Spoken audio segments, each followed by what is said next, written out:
ayat 1 sampai ayat yang ke-7. Sama-sama kita baca ayat ini. 1, 2, 3. Mendekatlah kepala-kepala kuat dari kaum Bani Gilead bin Makir bin Manaseh, salah satu dari kaum keturunan Yusuf, dan berbicara di depan Musa dan pemimpin-pemimpin kepala-kepala suku orang Israel. Kata mereka, Tuhan telah memerintahkan tuanku untuk memberikan tanah itu kepada orang Israel sebagai milik pusaka dengan membuang undi. Dan oleh Tuhan telah diperintahkan kepada tuanku untuk memberikan milik pusaka Selofehad, saudara kami, kepada anak-anaknya yang perempuan. Tetapi seandainya mereka kawin dengan salah seorang anak laki-laki dari suku lain di antara orang Israel, maka milik pusaka perempuan itu akan dikurangkan dari milik pusaka bapak-bapak kami dan akan ditambahkan kepada milik pusaka suku yang akan dimasukinya. Jadi akan dikurangkan dari milik pusaka yang diundikan kepada kami. Maka apabila tiba tahun Yobel bagi orang Israel, milik pusaka perempuan itu akan ditambahkan kepada milik pusaka suku yang akan dimasukinya dan akan dikurangkan dari milik pusaka suku nenek moyang kami. Lalu Musa memerintahkan kepada orang Israel sesuai dengan kitab Tuhan, perkataan suku keturunan Yusuf itu benar. Inilah firman yang diperintahkan Tuhan mengenai anak-anak perempuan Selofehad. Bunyinya, mereka boleh kawin dengan siapa saja yang asal mereka kawin di lingkungan salah satu kaum dari suku ayah mereka. Sebab milik pusaka orang Israel tidak boleh beralih dari suku ke suku, tetapi orang Israel haruslah masing-masing memegang milik pusaka suku nenek moyang. Saudara, ini cerita agak unik Bapak Ibu Saudara. Sebetulnya ini adalah permasalahan-permasalahan yang terjadi di tengah-tengah orang Israel, Saudara. Ya. Kita melihat bagaimana ada salah satu suku daripada suku Manaseh, ya Saudaraku. Mereka adalah anak-anak perempuan yang orang tuanya sudah meninggal, Saudara. Lalu kemudian mereka bertanya, karena mereka juga mendapatkan bagian daripada pembagian tanah Israel, ya, tanah Kanaan. Lalu yang jadi pertanyaan mereka adalah, kalau kami menikah, ya, kalau kami menikah dengan pria lain dari suku lain, masa tanah kami akan beralih? Gitu. Ya, mereka kan dari suku Manaseh, Saudara. Kan sudah ada pembagian suku Manaseh ini. Ini.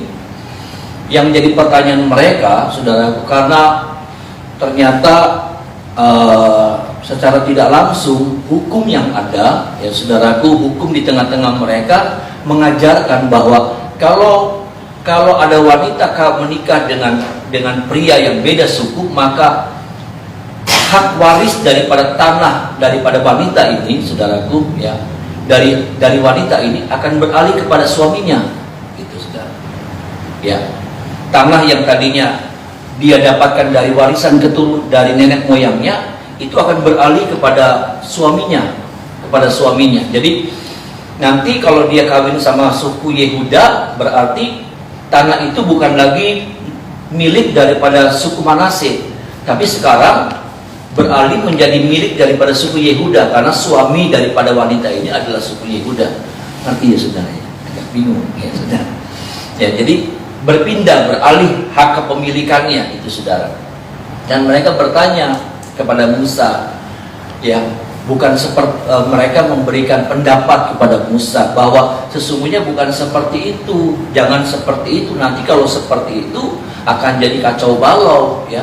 Selalu hak daripada seorang wanita dipindahkan kepada suaminya, gitu Saudara, ya. Masalahnya kalau itu satu suku, ya, kalau satu suku nggak masalah, tapi kalau itu beda suku maka ini akan jadi masalah. Ini permasalahannya, Saudaraku. Yang saya temukan dari kisah ini, Bapak Ibu Saudara, bahwa ini bukan sesuatu yang mudah, Saudara. Ya, ini bukan sesuatu yang mudah untuk diputuskan. Dan saya melihat inilah, ya Saudaraku, pelajaran buat saya dan Saudara.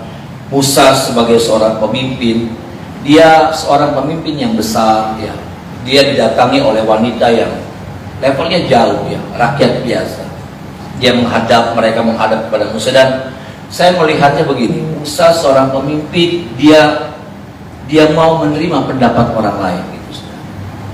Ya. Dia mau menerima masukan, dia mau menerima keluhan, dia mau menerima input dari orang lain.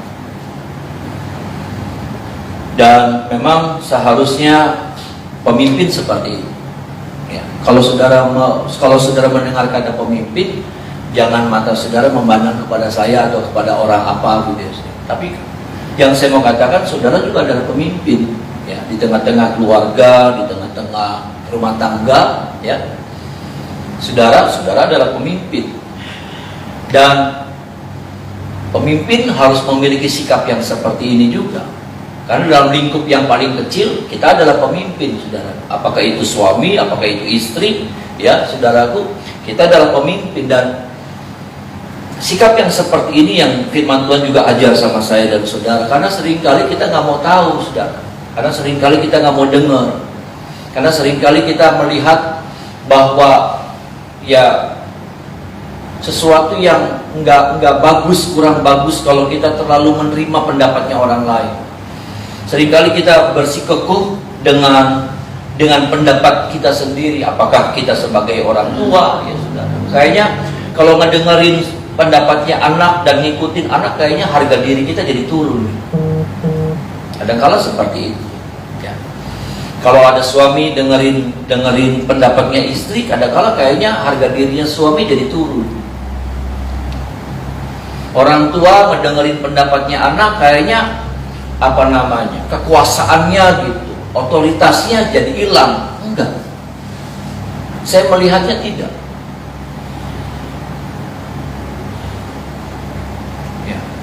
Karena saya melihat bahwa seperti inilah pemimpin. Memang kita masuk dalam satu generasi yang berbeda, ya, saudara. Kalau dulu saya melihat orang tua agak susah loh, saudara, untuk menerima atau dengar pendapatnya anak. Ya, suami dengar pendapatnya istri agak susah. Kayaknya sulit gitu.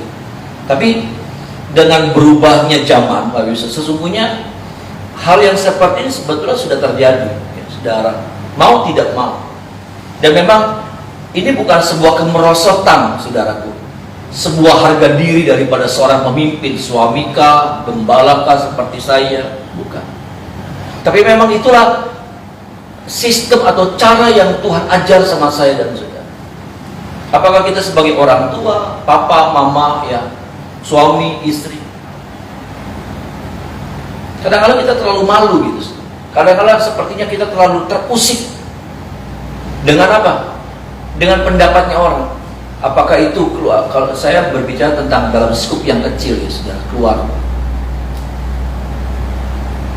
Dan kita harus kita ngotot supaya pendapat kita layak.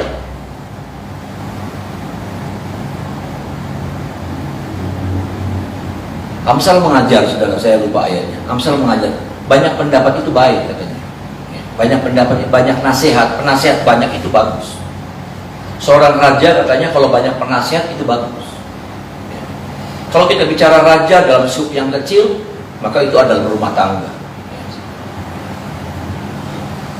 Tapi inilah seringkali kelemahan kita, ya saudaraku, ya, cara berpikir kita masih seperti itu mungkin, ya saudara. Semoga kita sudah berubah.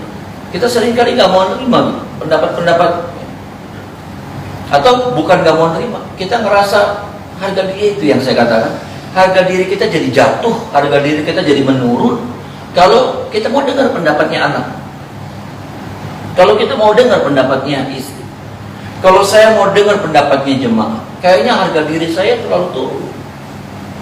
Saya takut nanti orang jadi nggak hormat lagi sama saya. Enggak.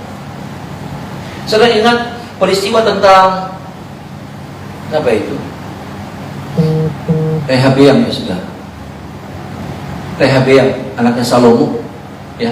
Orang-orang datang sama Salomo, saudaraku, sama Rehabeam. Orang-orang datang, tanggungan yang raja berikan kepada kami terlalu berat. Ya, rakyat datang, saudaraku. Dan mereka mengeluh, tolong dirubah kondisi, keadaan, ekonomi sudah tidak seperti dulu pada zaman Salomo. Ya. Bahkan pada zaman Salomo ketika kemakmuran itu terjadi juga, sepertinya kami terlalu diberatkan dengan pajak, dengan apa. Karena bayangkan saudaraku, semua yang Salomo dapatkan itu ya buat pembangunan itu juga dari rakyat, itu juga dari orang-orang Israel, ya saudara. Buat berperang atau buat apa, saudara, itu semua melengkapi tentara dan lain sebagainya, itu semuanya dari orang-orang Israel juga, dari pajak, dari pendapatan itu, saudara. Mereka datang sama Rehabeam, saudaraku, ya. Mereka datang, tolong dirubah, tolong diturunkan pajaknya, ya. Rehabeam tanya sama tanya sama orang-orang tua, ya.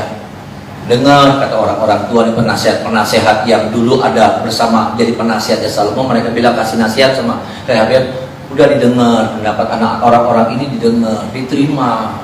Kamu akan disayang sama rakyat. Tapi yang terjadi kemudian dia nggak puas. Dia tanya sama teman-temannya, ya, teman-temannya dia tanya, Rehabeam, gimana pendapat kalian? Teman-temannya bilang, nggak usah didengar yang kayak gitu, nggak usah didengar, diberatin, tambah diberatin aja. Akhirnya terjadilah pemberontakan. Kenapa? Karena seorang pemimpin nggak mau dengar. Bahaya.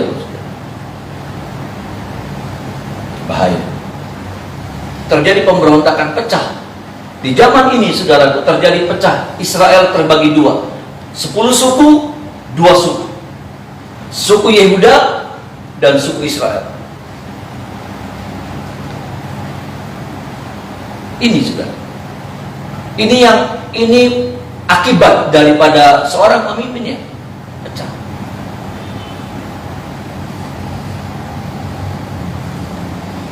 Dan tolong kita, saudara. Ini saya dapat ini, ya saya bagikan ini. Ini juga buat saya juga. Seorang pemimpin harus mau dengar, tapi juga yang dipimpin juga harus mau dengar. Bukan cuma penekanannya kepada seorang pemimpin, tapi berapa banyak kali juga yang dipimpin juga nggak mau dengar. Ini, saudara. Ini keseimbangan seperti ini yang kadang-kala sulit ditemukan. Kadang-kala pemimpinnya mau dengar, tapi yang dipimpinnya cuma mau kasih pendapat, tapi ketika mau diatur, ya, suami pengen ngatur keluarga, nggak didengar. Makanya saya melihat kita butuh keseimbangan yang seperti ini. Kalau keseimbangan ini ada, saudara, ya, masing-masing pun tahu perannya, tahu kewajibannya, maka saya percaya, saudaraku, hidup kita akan diberkati oleh Tuhan. Amin, saudara, ya. Kalau kita bicara keluarga, maka keluarga kita akan diberkati oleh Tuhan. Masalahnya di sini keseimbangan ini. Saya tidak bicara tentang pemimpin yang harus mendengar saja.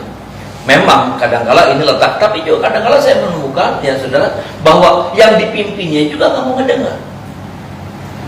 Yang dipimpinnya juga nggak mau diatur. Masalah. Ini harus ada keseimbangan. Kalau keseimbangan ini ada, indah, ya. Yang dipimpin mau dengar, dan ketika dia juga mau kasih masukan sama yang dipimpinnya, ya saudara, dia juga mau dengar, indah, jadi berjalan dengan baik. Dan tolong kita, saudara, karena bicara kebahagiaan, bicara sukacita, bicara keindahan hidup, nggak lepas dari hal yang seperti ini. Mau dengar, ya saudara, mau dapat masukan, seperti itu. Dan kalau ini tidak terjadi, kalau ini nggak ada, kita nggak bisa mengharapkan banyak. Kita bisa berharap banyak dengan dengan apa yang kita akan alami hari-hari ke depan. Kita nggak bisa berharap. Tolong kita, saudara, supaya hal ini bisa ada. Dan saya percaya ini dimulai dari kita, ya.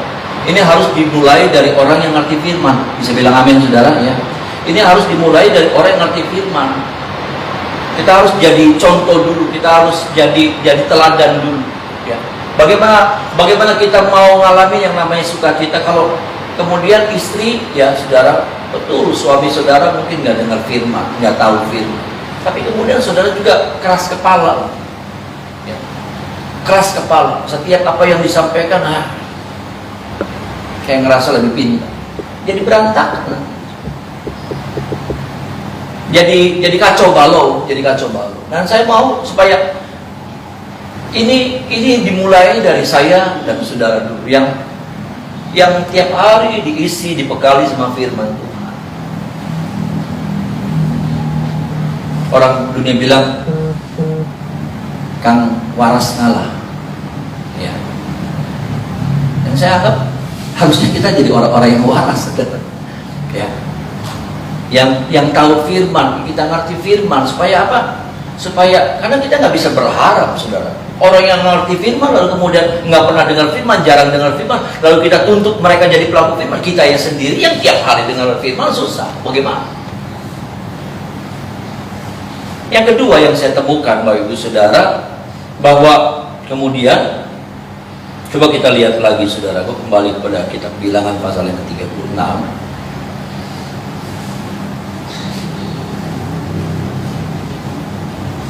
Ayat 6 sampai ayat yang ke-7. Mulai ayat yang ke-5 saja. Ayat yang ke-5 sampai ayat yang ke-7. Sama-sama kita baca 1, 2, 3. Lalu Musa memerintahkan kepada orang Israel sesuai dengan kitab Tuhan, perkataan suku keturunan Yusuf itu benar. Inilah firman yang diperintahkan Tuhan mengenai anak-anak perempuan Selafehat. Bunyinya, mereka boleh kawin dengan siapa saja yang suka kepada mereka, asal mereka kawin dari suku ayah mereka. Sebab milik pusaka orang Israel tidak boleh beralih dari suku ke suku, tetapi orang Israel haruslah masing-masing memegang milik pusaka suku nenek moyang. Saudara, Tuhan sebetulnya nggak pernah ngatur ini. Maksudnya Tuhan nggak pernah bilang seperti itu. Yang terjadi adalah sebetulnya ini jadi kayak adat istiadat, saudara. Ya. Ini seperti adat istiadat dari mulut ke mulut, ya. Jadi kayak aturan yang bukan Taurat, tetapi aturan di antara mereka sendiri, bahwa kalau wanita kawin, maka dia dapatkan hak waris dari orang tuanya sudah meninggal, dan orang tuanya memberikan warisan kepada anaknya, dan ternyata anaknya ini adalah wanita, ya saudaraku. Maka ketika dia menikah sama seorang pria suku lain, ya saudara, suku lain, maka tanah ini akan beralih. Itu di antara mereka, itu adat, itu budaya. Tuhan nggak pernah berfirman seperti itu. Tuhan nggak pernah kasih aturan seperti itu. Itu di antara mereka, dan ini sudah terjadinya lama, gitu saudara. Ini sudah terjadinya lama. Pembicaraan seperti itu, hukum yang seperti itu sudah berlakunya lama. Nah, anak-anak Selafehat inilah yang kemudian berani bertanya, benar yang seperti ini? Ya. Lalu kemudian Tuhan berfirman kepada Musa, Tuhan menegaskan kepada Musa bahwa memang tidak seperti itu, tidak boleh seperti itu, tidak ada aturan Taurat yang mengajar seperti itu, bahwa kalau wanita punya hak waris lalu menikah dengan suami yang berbeda suku, maka warisannya itu berpindah kepada suku suaminya. Enggak pernah ada. Maksud saya begini loh, saudara, ya. Yang kita mesti ngerti bahwa firman itu hukum yang tertinggi. Ada amin, saudara? Firman itu hukum yang tertinggi, dan nggak boleh ada hukum yang menyamai firman. Nggak boleh ada sebuah aturan yang kita pakai lalu kemudian kita samakan dengan firman, atau bahkan lebih tinggi daripada firman. Nggak boleh. Hukum firman itu hukum yang tertinggi, hukum yang di atas segala-galanya, hukum yang dimana, maksud saya begini loh, saudara, hukum yang, kalau ada satu hukum yang seperti ini, saudara, tapi ketika kemudian kita melihat berbeda sama hukum firman, maka kita harus tinggalkan hukum ini untuk melakukan hukum firman.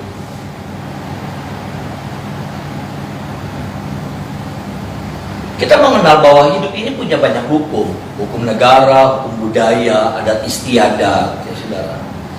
Ya, adat istiadat. Maka semuanya ini jadi, dan ini yang nggak gampang. Ketika orang sudah dikuasai sama hukum adat, sama hukum budaya, saudaraku, maka ini juga nggak gampang. Kalau saudara lihat, saudaraku, ya, di NTT, di NTT, saudara, ya, di NTT, aduh itu bagaimana bisa ya, saudara? Karena orang kalau mau menikah, katanya, orang kalau mau menikah, mau ngambil anaknya orang, perempuan, wanita, ya saudara, maka si pria itu harus kasih mas kawinnya gede banget, babi 1 kandang.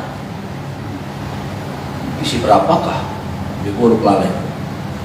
Itu babi berapa harganya? Sedangkan ya maaf ya saudara, mereka di sana miskin. Dan itu aturannya kadang-kala, saudaraku, itu aturannya kadang-kala bukan dari orang tuanya, ya, itu aturannya datangnya dari omnya.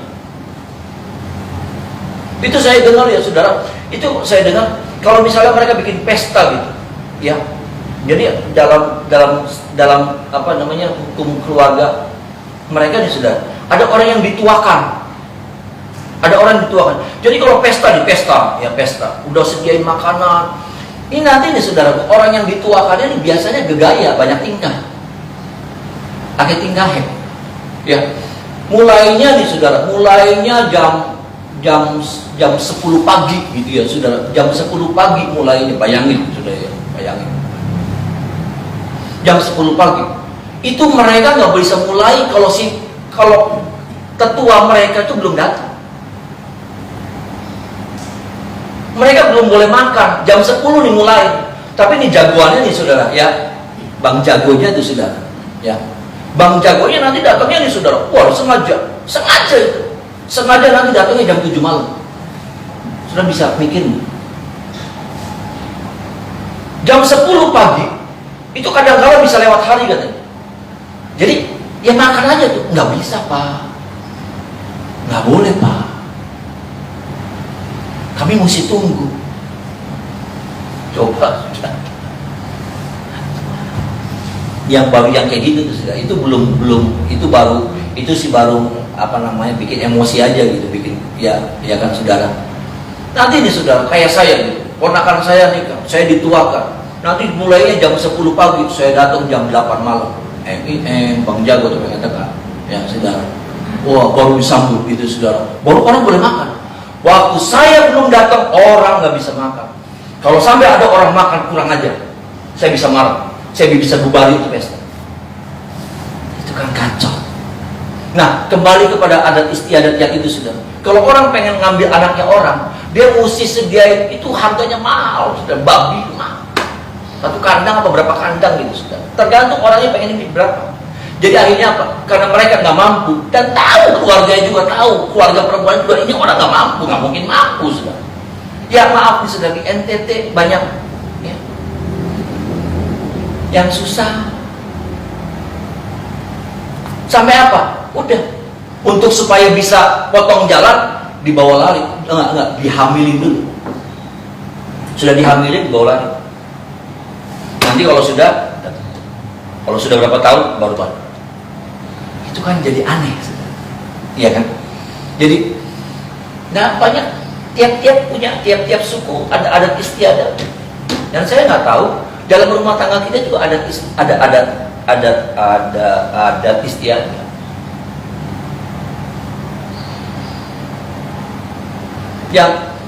Yang sudah melekat gitu sama kita, tuh sudah melekat banget. Ada orang tua kita ngajar, hari gua celana, gua kaki mana dulu gitu saudara. Hari gua kelambi kah, gua tangan, pemali. Itu diajar. Sampai udah tua, sudah ngerti firman, udah jadi pelayan Tuhan, jadi hamba Tuhan, masih gitu.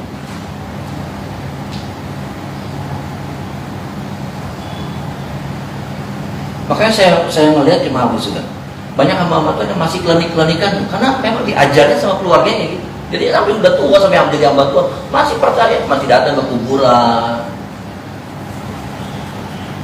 orang tua, ngobrol, ya, ngeluh, minta sesuatu.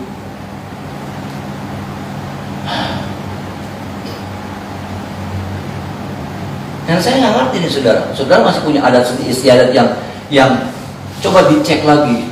Saya sih bukan menghakimi, enggak, tapi nanti akhirnya itu jadi duri, itu akan jadi jerat buat kita. apalagi menjelang Sintia. Ya, menjelang Sintia ada.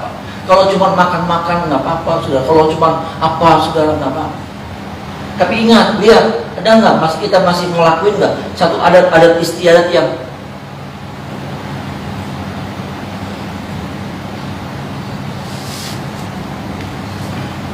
kalau sudah lakukan Tuhan marah, Tuhan sedih.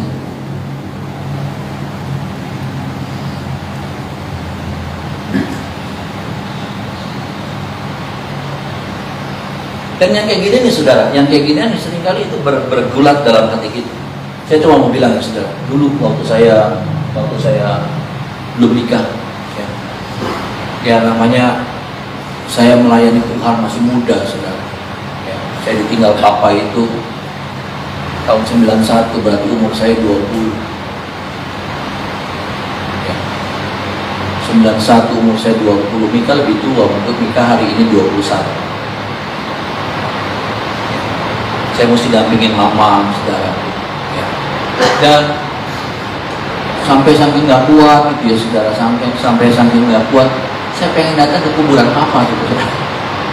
Jadi sih cerita ya saudara, saya pengen datang karena saya itu modelnya orang yang nggak pernah cerita sama orang. Kalau nggak itu saya nggak mau cerita. Oke, nggak.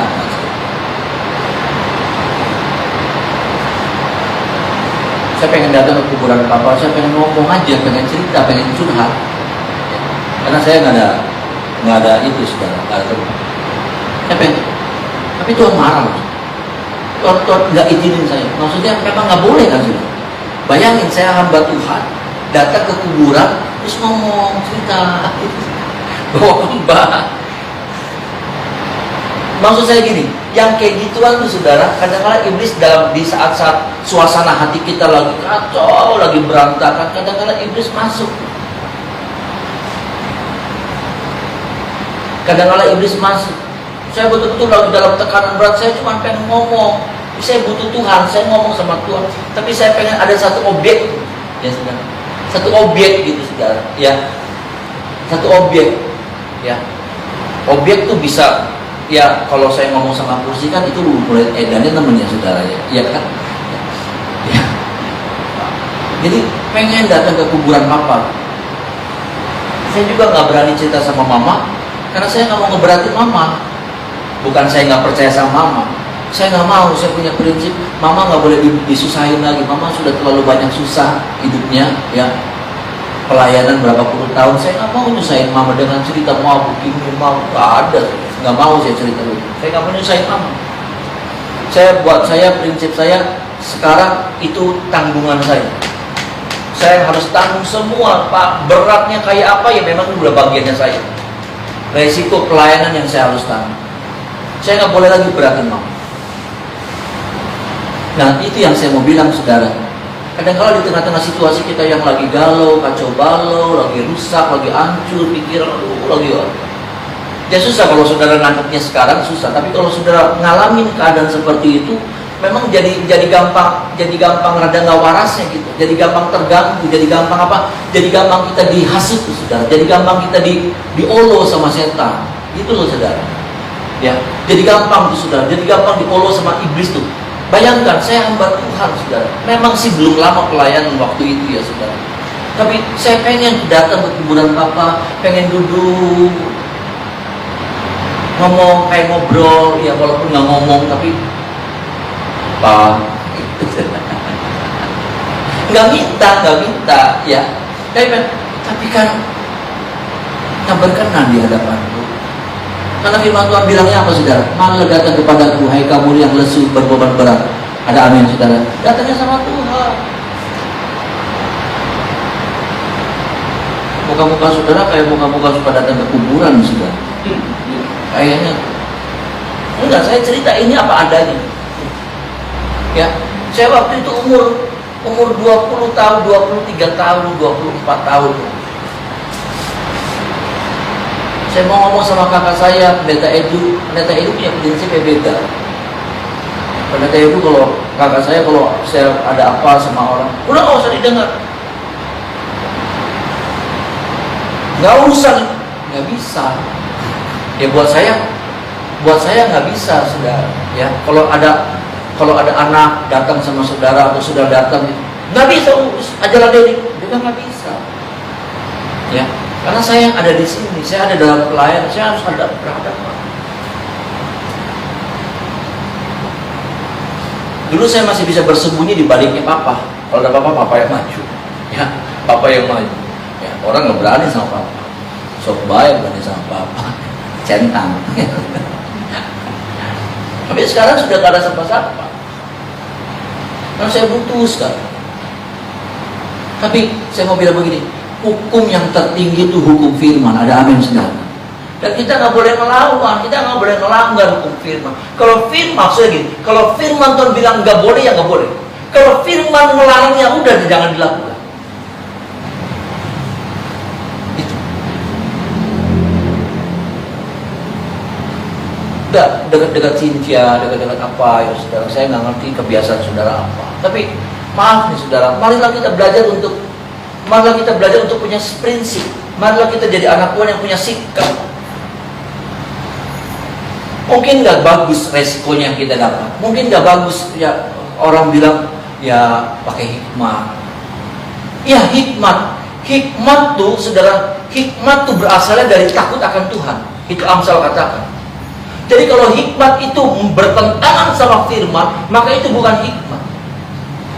Permulaan hikmat itu takut akan Tuhan. Jadi apa? Hikmat tuh harus selalu diarahkannya sama firman.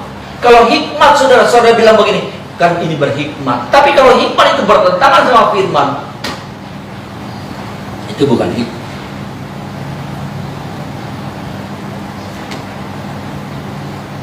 Saudara boleh setuju, boleh tidak setuju. Tapi yang saya sampaikan ini kebenaran firman. Saya mau supaya, karena gini, hal yang seperti itu tuh mengecewakan hati Tuhan. Ketika kita langgar, coba bayangkan, kalau sampai waktu itu saya datang ke kuburan papa, saya akan percaya Tuhan disakiti lewat sikap saya. Dan akhirnya apa? Nanti kalau saya ada apa-apa lagi, datang lagi ke papa. Nah ini mama udah nggak ada, nanti datang ke mama. Apalagi saya datang banget sama mama.